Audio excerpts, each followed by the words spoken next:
Hey, everybody, what's going on? We're back again today. Happy Thursday to everybody. Hope everybody's doing good for another interview. And we have a lot to talk about because my guest today is busy.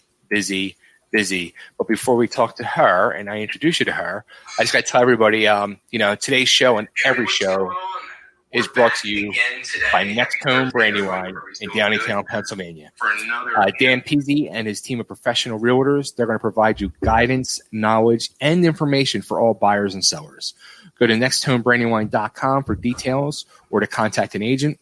They service Philadelphia and the surrounding counties, but also nationwide referrals are available because there is offices in 48 of the 50 states. So be sure to ask for the NH5 listing special, or like I said, go to nexthomebrandywine.com or call them directly at 484-364-4862. That's 484-364-4862. Don't forget to tell them Totally Driven Radio sent you. And speaking of being totally driven, my guest today is all that and more because, like I said, she is involved in so much.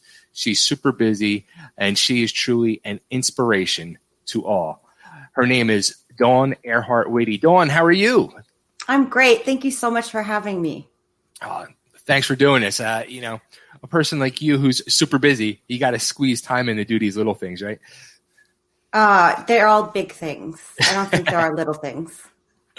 Well, let's just give a little taste to everybody. You're an author, entrepreneur, philanthropist, international speaker, life coach. You're the founder of the Desire to Inspire Foundation, all that, and a mom to boot. Well, today's my youngest daughter's birthday. But they're both adults. Birthday. So I'm not actively mothering them any longer. But I will let her know you said that. So doing all this, you're involved in so much, like I said. Like, do you have a team behind you? Or are you just a one-person wrecking crew that's able to tackle all this? How do you do it? No, it's definitely through help. I've got people on the ground in Africa that are doing so much work, putting together posts, visiting people on the ground. I mean, because COVID has happened and travel stopped all over the world, I've got literally angels on the ground that are checking in on Mama Josephine in Uganda and, my kids in other countries. So it's definitely a team effort for sure. That's amazing. Now, how did you get started with the foundation Desire to Inspire? What inspired you to truly start this? I think when I first started, it was because I would turn on the news and I would just see so much devastation and, fighting and crime. And I just thought, I know so many people doing so many good things. My friend Carol, she rescues dogs. She spends her life rescuing dogs and placing them in homes. My friend Wendy started the Beauty Bus, and they go out and they give cancer treatments and terminally ill homebound patients, beauty treatments to make them feel better. My friend Debbie, I could go on and on with all the people I know that do these amazing things, selfless, amazing things. And I just thought, I really want to share those people with the world, because we hear the names of, serial killers and mass murderers and things like that. Right.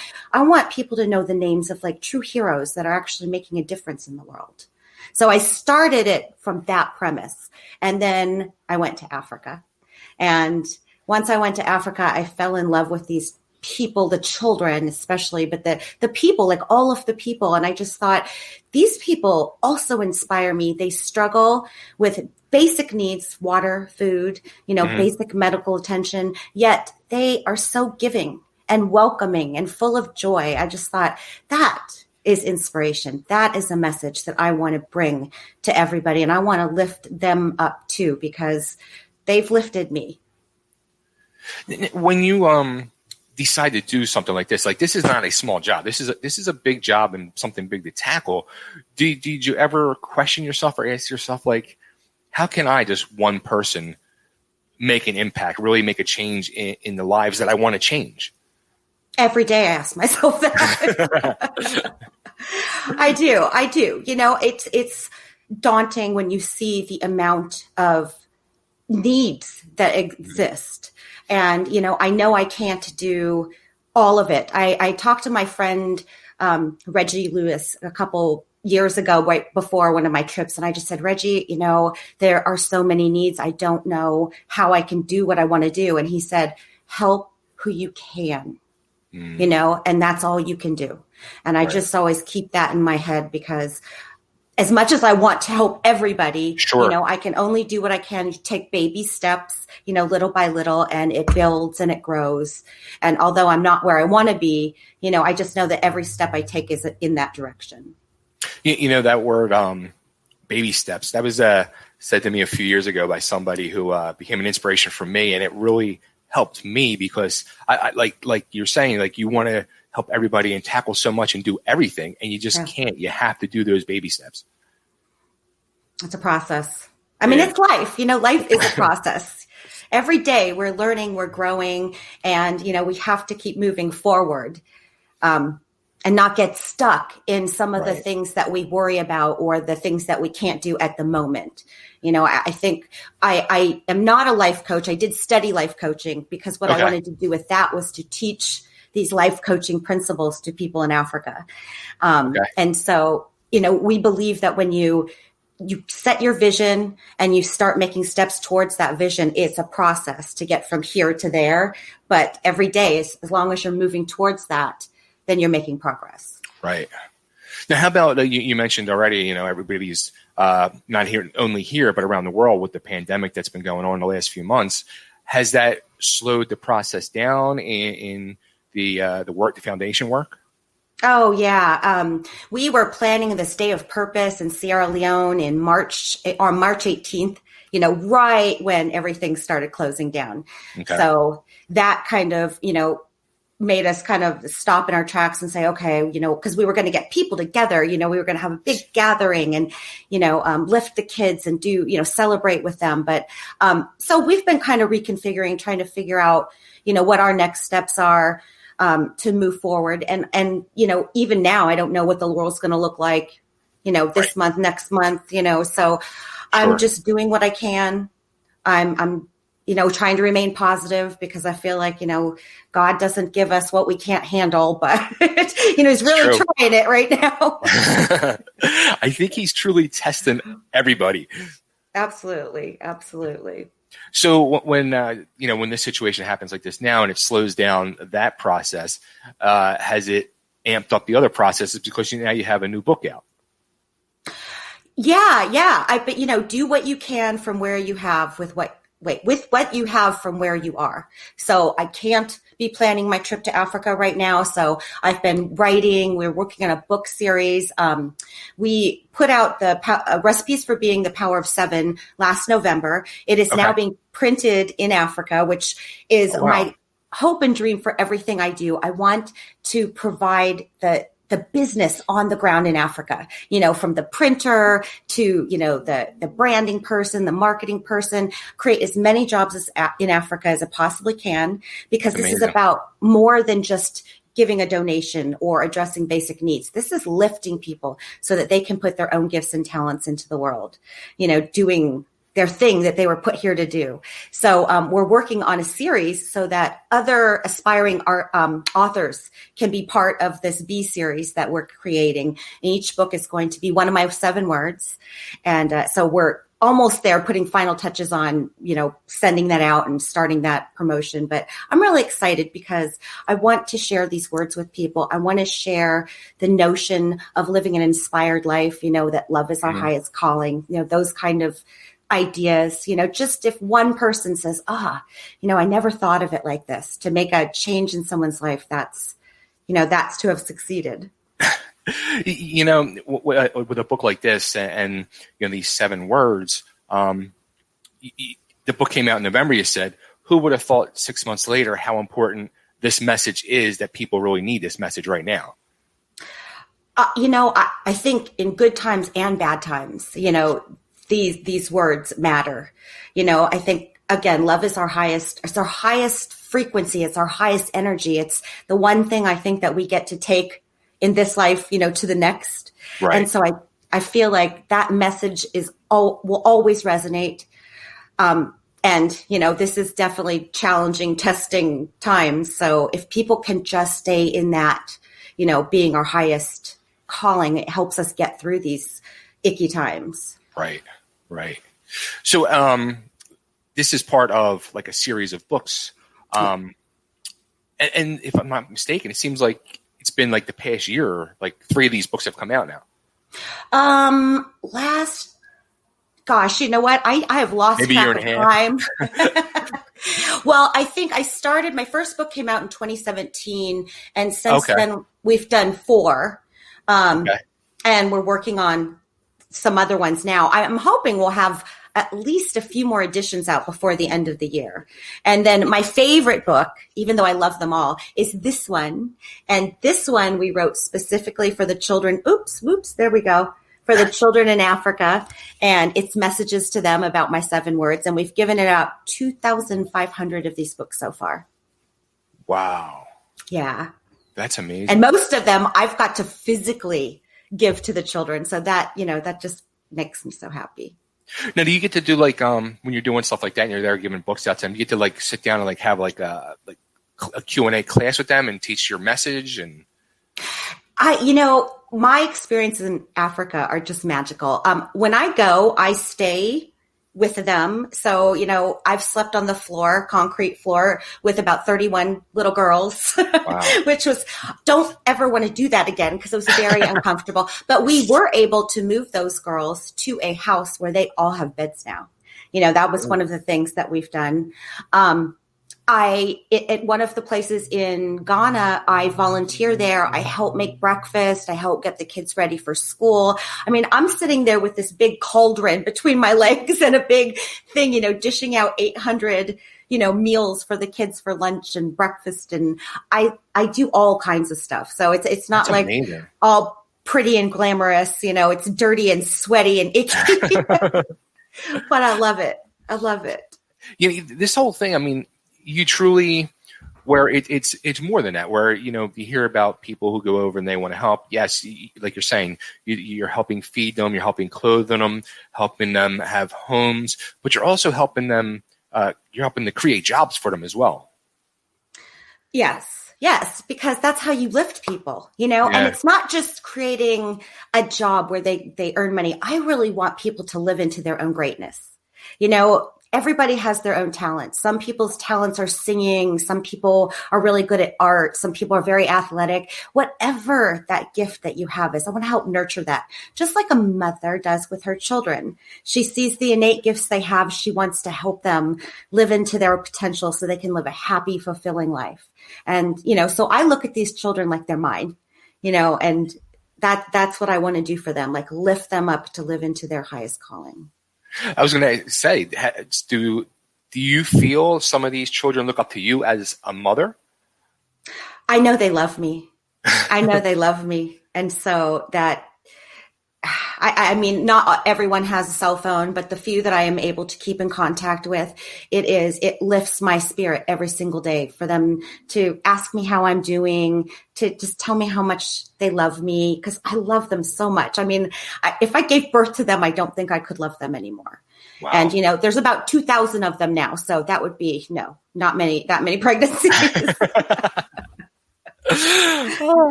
Now, going back to the book and your series of books, I was thinking, like, you hear a lot, like, when people are doing autobiographies, you hear how they'll say, like, they ended up learning so much about themselves. Uh-huh.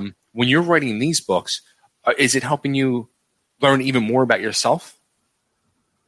Oh, all the time. Every day there's something else I think of, or I look back on in a different stage of my life and, learn something. I mean, at my last trip there, it was last October. I was in Sierra Leone and we had just gotten there. It's really hard in Sierra Leone. There's so much poverty, and we had to take a ferry after we got off the plane to get to the place we were going, and, long car ride, and we had to wake up early, and we were on the wharf cleaning up where we moved the girls from, like their old house. We moved them to a different place, but I wanted to go back to that wharf and clean it up because all those little children that were still living there, I wanted their environment to be good too. So we bought these equipment and everything was shut down because everybody was supposed to be cleaning. And we get there and I was tired and I was thirsty and I was hungry, and we gave out all the money we had, and we bought people some cookies and we gave out all of those. And this one woman had come over and she started yelling at us because we didn't give her any biscuits. We didn't give her any money, and she felt slighted. And as she's yelling at me, I was thinking, oh my gosh, are you kidding? I'm here to help your community. And then I thought, you know what?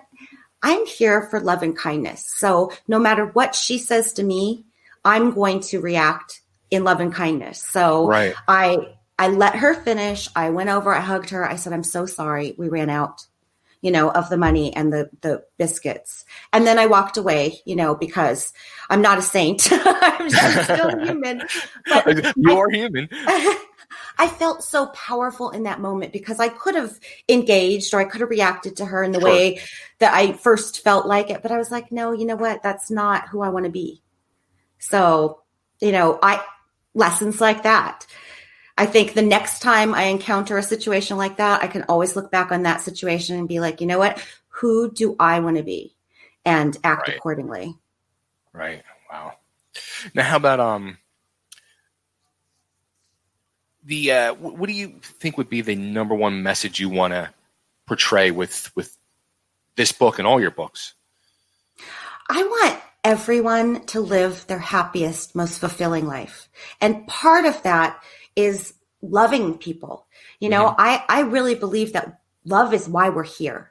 And I also believe that we're here for each other. And if everybody just helped the person next to them, we wouldn't have global problems. We would all be lifting each other, and hoping that somebody might do the same for us one day when we were in need. So if that message, just touches a few hearts, I've made the world a little bit better by my existence. So, absolutely. That's what I hope people get from my books and all the work that I do. How can we share that message? Because the world needs that message so bad. How can we share it more? I think we have to be it. We have to live it. We have to live it by example. You can tell your children, do as I say, this is what you're supposed to do, but they watch you. They see what you're doing. So you can say whatever you want, but you have to embody it. You have to live it. And I think then people, will say, that's a different way of being, and that's that living by example, I think, is our greatest way we can teach people that lesson. Absolutely.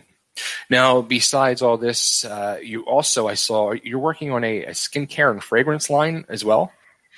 Yes. One of my big things is that, I started this foundation. I have expenses. I have dogs to feed and things like that, but I don't want to take a dime of a donation from my foundation. Sure. So creating sustainability for myself as well as sustainability for people everywhere, so using the amazing ingredients, creating jobs on the ground there, creating an amazing product will help me do my work, because a portion of those funds will go into that work, and it will also help me, pay my bills. So I don't have to take a dime in a donation for my salary, for my travel, for, any of that, because and I don't have a problem if anybody else does. That's a personal thing with me. Sure. But I just want to, make the biggest impact and help as many people as possible. And again, donations for me, it's never going to be the way I want to, fund my own life. Sure. So where would be the best place for everybody to go to learn more, not only about you, the message, but your foundation, and to get the books? They're all listed on desiretoinspirefoundation.org. There's links to the Amazon page. We are in the process of putting up the little book of B that I showed you as a digital format. So since I can't be in Africa handing out the books, at least people can come and download it. It's only a few pages, but it is a loving message, and it was written from a place of love from everybody who was part of it. And, you can see more about, you can see all of the pictures on our website are our children. Those are not stock photos. Those are children that I know, I've loved, I've hugged, so you can see a little bit more about what we do and some of the work that we've done. And again, just looking at their beautiful faces makes me smile. That's amazing. So now, what are your plans for us as 2020? Are you going to be writing another book for us, or?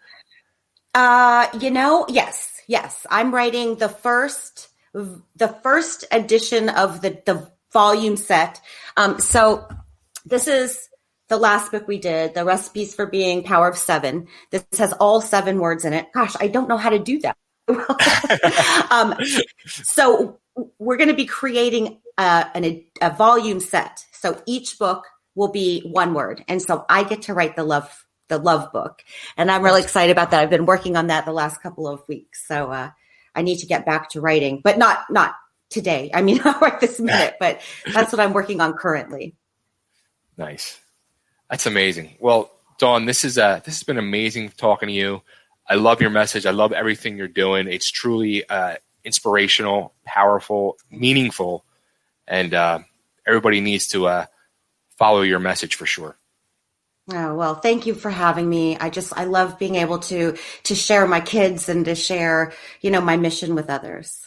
Absolutely. And hey, let's do this again. You always have more things you're working on. Just, we'll hook back up and we'll talk some more and we need to keep spreading that message of love without a doubt.